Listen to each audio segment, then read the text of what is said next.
Welcome to our MJA podcast, the series Deep into the Woods. This is episode 8, part 3. We're visiting the case of the death of Rick Olson. Was it an accident or murder? My name is Cali, and I'm your host for tonight's podcast. We have a very special guest on tonight's podcast, Mark Harper. Mark was Rick's childhood best friend, and Mark and two of Rick's other friends testified at the inquest into the death of their friend, Rick Olson. How are you doing tonight, Mark? I'm doing just fine, and how are you doing? I'm doing well. Mark, please tell us how you and Rick first met. Well, it was in the summer right after I had completed 5th grade. We moved into the city, and I went to the local ball field, play some baseball, and that's where we met, and we had some common interests, and we started hanging out together. Okay, Mark, can you take us back to that hot summer's day in 1970 in Kokomo, Indiana? And how did you learn that Rick Olson was dead? Well, me and one of the other teenagers who testified at the inquest, we was walking down the alleys, because that's what we done, to smoke our cigarettes and smoke our weed. Well, a detective comes down the alley, and he sees me and Joe, and it happened to be our ex-Little League coach. And because we played for the FOP Jets, which is the Fraternal Order of the Police, and our coaches were police officers. Well, he had us get in a vehicle. He took us downtown, and he had us both in the same room, and he plopped out the pictures on the desk of Rick laying on the tile kitchen floor, dead, and he asked us if we knew anything about it. And so we went on and gave witness statements, and then from there we had to testify at a death inquest. Mark, you mentioned that he got you in the car. So you and the other friend were put into a police car and taken down to the police station. Yes. Okay. Why do you think that Rick was murdered? Well, it's just all the circumstances. How Big Ed came into our lives, his mother's life, and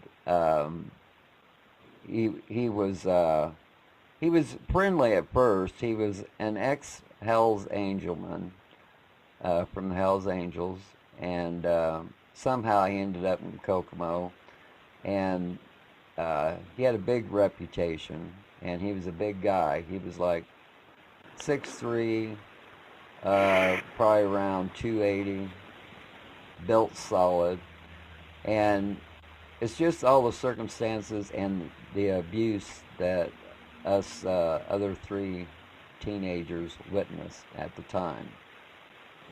How old were you guys at the time? 14 years old. Okay.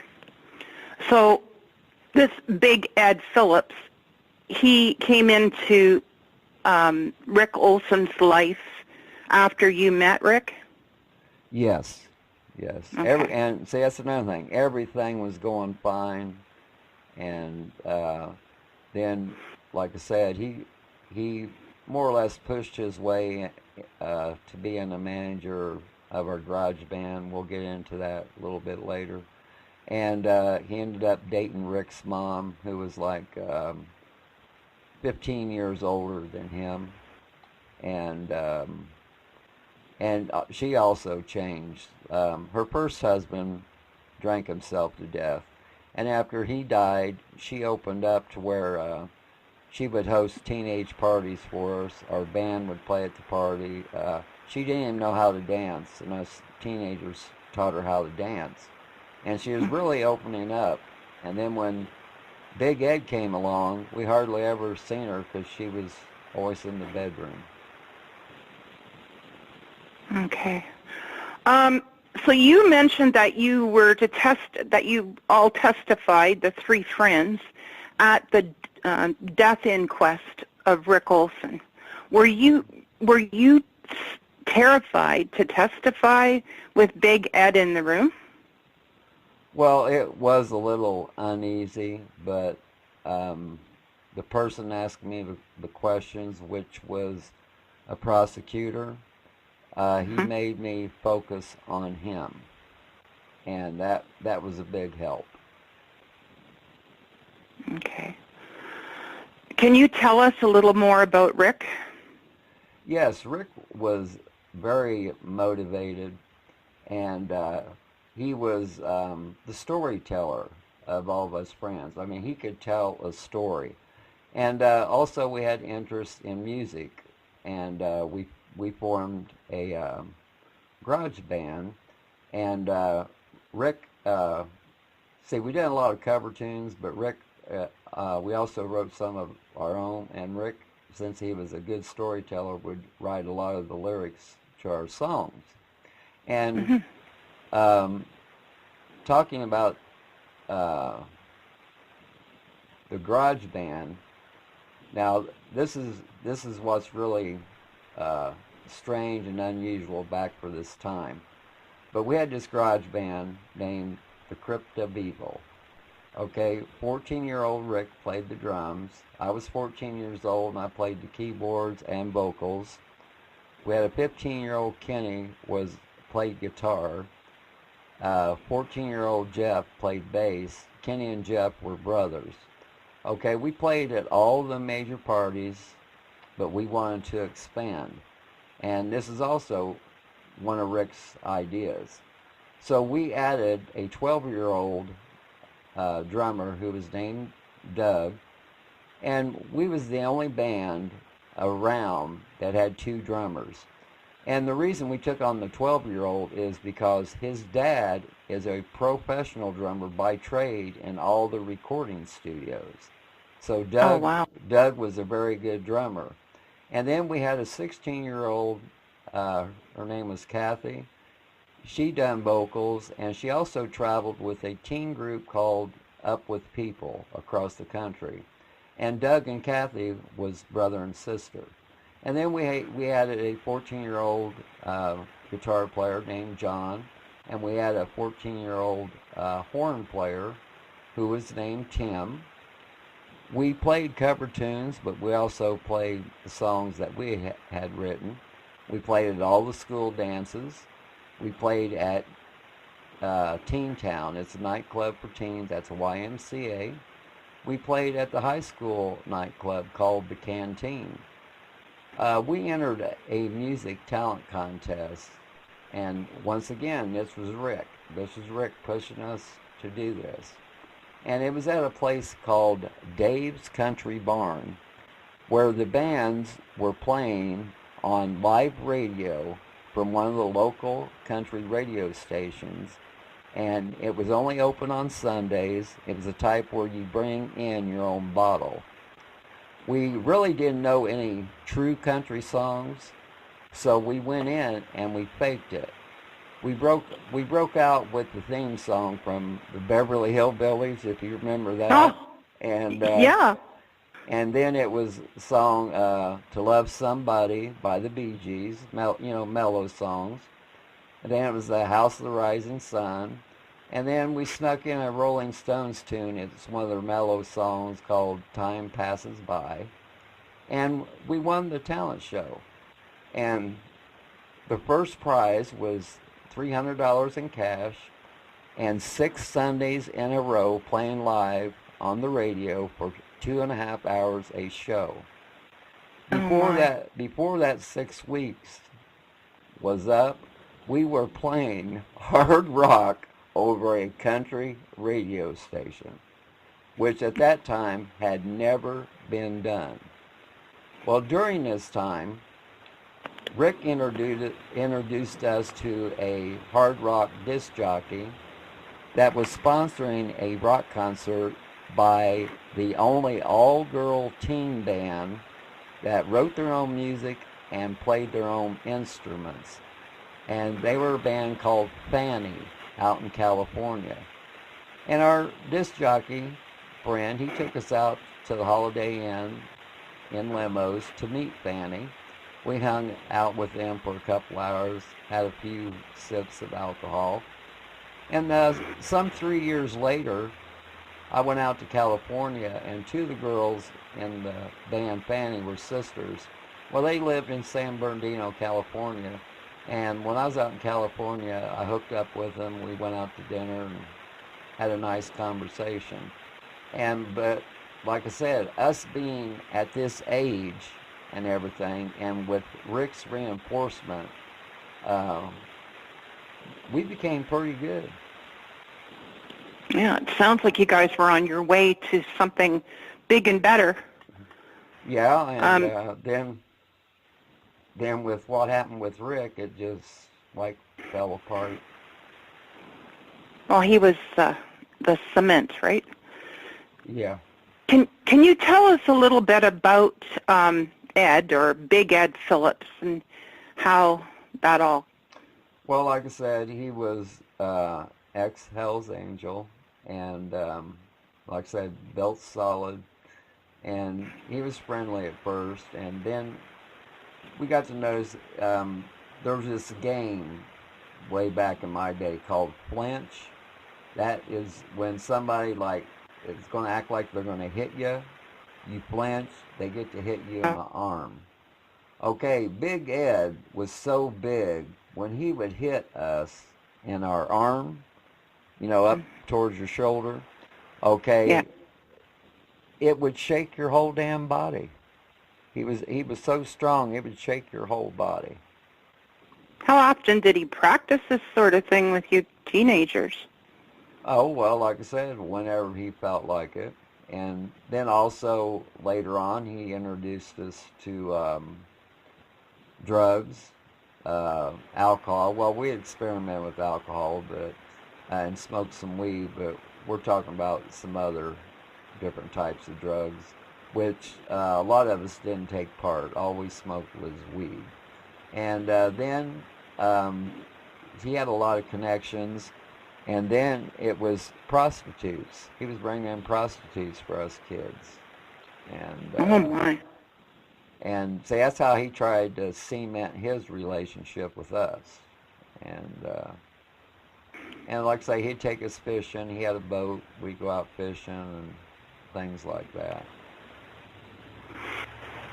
Okay, so did you witness Big Ed, this question here I have is, did you and your friends witness Big Ed actually abusing Rick, his mother, and his brother? No, only Rick.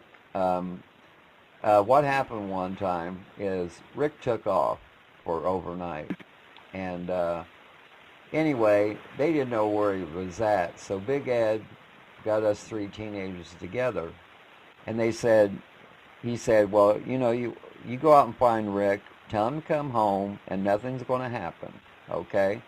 So that's what we went and done. And he was reluctant about doing it, and Big Ed gave us his word, and that was going to happen. Okay, well, we go home with Rick and everything. Well, he sits down in the chair, we're sitting on the couch, and all of a sudden Big Ed comes out of the bedroom. He's got a shotgun. He puts it to Rick's head, and he says, if you cause your mother any more stress, he says, I'm going to blow your head off. Well, Rick just laughed. Well, when Rick laughed, he turned the shotgun around the butt of the gun and knocked out Rick's front teeth. Okay, another incident was we went over there, and Big Ed said Rick wasn't available, and we had plans, so we, just asked, why ain't he available? So he invited us in, and see, their whole house at the time was tile floors. Well, he was having Rick, for punishment, take a toothbrush and clean the tile floors. It took him 70 5 hours to do the whole house that way. And Oh, my. we kept checking in on him every day to make sure everything was okay.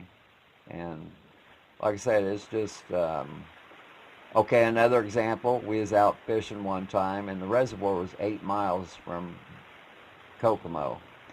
And anyway, they got in a little argument. Well, Big Ed kicked him out of the car, and he had to walk 8 miles all the way home. And just stuff like that. And Where was Rick's mother and brother during all this abuse? well, see, once he came in the picture, they hardly really existed in our lives anymore. She was always in the bedroom, and Chuck, his little brother, would either be in the bedroom or he would be gone. And there was a lot of times when Chuck, his little brother, would be gone, he wouldn't come back until bedtime because he didn't want to be in the house. Oh, dear.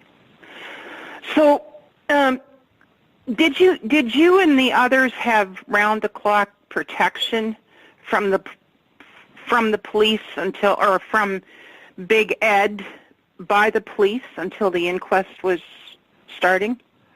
Yes. Well, I mean, it wasn't protection where they was in our home or anything, but they would park at the end of our street and at the end of his street, which was only 2 streets over. And that was our protection. And did the police ever tell your parents how to handle Big Ed if he did intersect in your lives? Yes, my parents was told flat out that if Big Ed come knocking on the door, he had no business being there because there's a restraining order, and that they told my father just to shoot him and drag him over the doorway. Oh, my. So do you have any regrets, Mark? A lot. Well, do you have any regrets about what took place with the inquest into Rick's death? Yes, because the simple fact, even though we was 14 years old, we understood what the state lab said. The state lab said that there's no way for that weapon to discharge unless the trigger was pulled. And see, here's another thing about the inquest that we didn't understand. Okay, he's cleaning his guns at the dinner table, eating dinner with his family. There's Rick, Chuck, his brother, and his mother.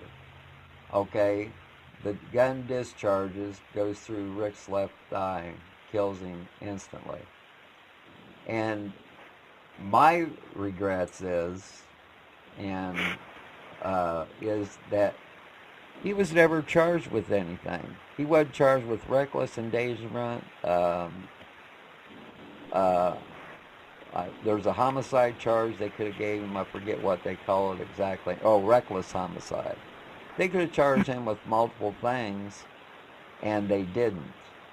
And they ruled it as an accident, even though the state lab said no way it could have discharged without pulling the trigger. Well, he swore up and down that he didn't pull the trigger. So. Did he also swear up and down he had the safety on? No, that was never said. Okay. And see, that's another big red flag. And the guns were loaded, so why would you have them at the table cleaning them when they're loaded? It just didn't make no sense to none of it. And like I say, we was only 14 years old, and it did make sense to us. So at the inquest, did you have a chance to recollect that abuse of Rick being, where you witnessed Rick being threatened? Oh, that yes, he was going to be shot? We told everything. Everything. Okay. So do you have a sense of guilt? Yes, I do. And how is that affecting you, even today? Well, it's just like, even though I was a kid, we didn't know what to do back then about the abuse, and we just didn't tell nobody. Right. We should have told somebody. Well, as children, you would have, young youth, you would have believed it was somehow your fault, or you were responsible somehow. Yeah, yeah. And you weren't. Yeah. And, yeah. So, Mark, how do you feel that Rick Olson's death has impacted your entire life right up until today? I think about him every day. Every day. Mm-hmm. Well, that's a torture, Mark. And I just hope that this can all go to bring justice to what's taken place. Thank you, Mark, for being on the podcast tonight. And I'm going to add a little quote of my own. With the years, the echo of Rick Olson's life, taken too soon in his death, they sound louder, calling for justice, never quiet, never still.